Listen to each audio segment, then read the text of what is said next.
নমস্কার দর্শক বন্ধু, পশুনাস্ট্র ইউটিউব চ্যানেল। আমি অ্যাস্ট্রোলজার প্রসূন চক্রবর্তী।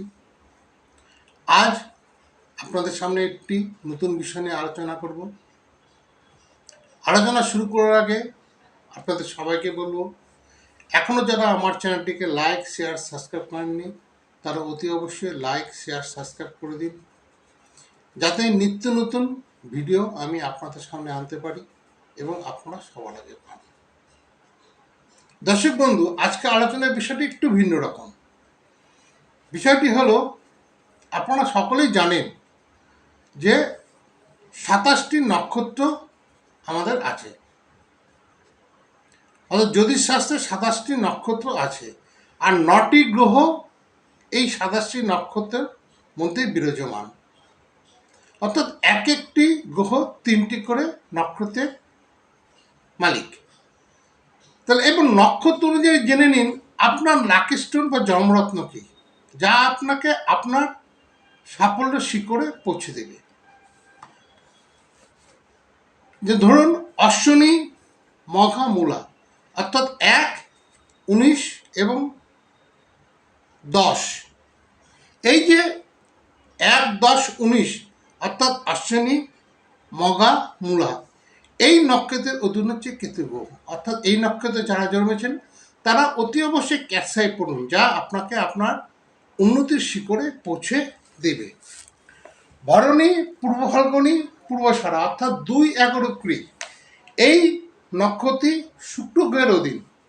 অর্থাৎ আপনারা যারা এই নক্ষত্রে জন্মেছেন তারা অতি অবশ্যই ডায়মন্ড পড়ুন, যা আপনাদের জীবনে উন্নতির শিখরে পৌঁছে দেবে। কৃত্তিকা, উত্তর ফাল্গুনী এবং উত্তরাষাঢ়া অর্থাৎ 3, 12, 21 এই নক্ষত্রটি রবি গ্রহের অধীন।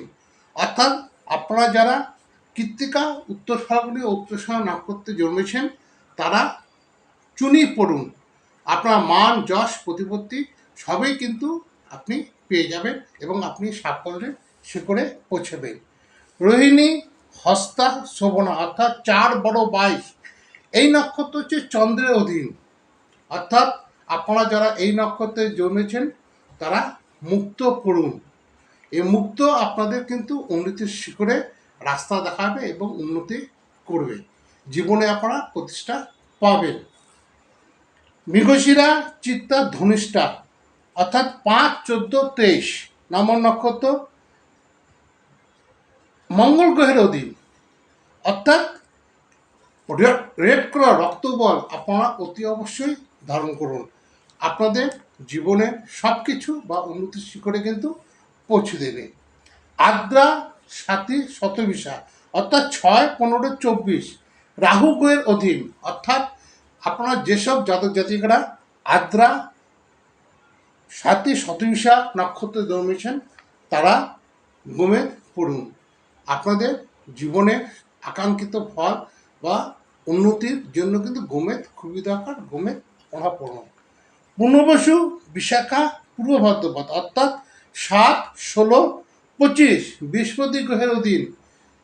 বৃহস্পতি গ্রহের অধীন অর্থাৎ আপনারা যারা এই নক্ষত্রে জন্মেছেন অর্থাৎ 7, 16, 25 পূর্ণবসু, বিশাখা, পূর্ব ভাদ্র নক্ষত্রে জন্মেছেন তারা ইয়েলো সাফায়ার পড়ুন বা পোখরাজ পড়ুন, যা আপনাদের জীবনে উন্নতিতে সাহায্য করবে।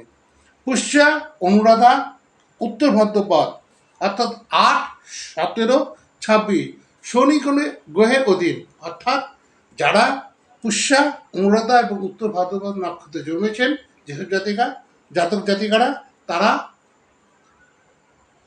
নীলা পড়ুন বা ব্লু সাফায়ার পড়ুন, যা আপনাদের জীবনে উন্নতিতে খুবই সাহায্য করবে। অশ্লেষা, জ্যেষ্ঠা, রেবতী অর্থাৎ 9, 18, 27 অর্থাৎ বুধ গ্রহের অধীন। যারা অশ্লেষা, জ্যেষ্ঠা, রেবতী নক্ষত্রে জন্মেছেন তারা অতি অবশ্যই এমরাল্ড বা পান্না পড়ুন, যা আপনাদের জীবনে উন্নতিতে প্রচুর পরিমাণে সাহায্য করবে। দর্শক বন্ধু, আজ ছিল এই আলোচনা। ভিডিওটি ভালো লাগলে অতি অবশ্যই লাইক, শেয়ার, সাবস্ক্রাইব করুন।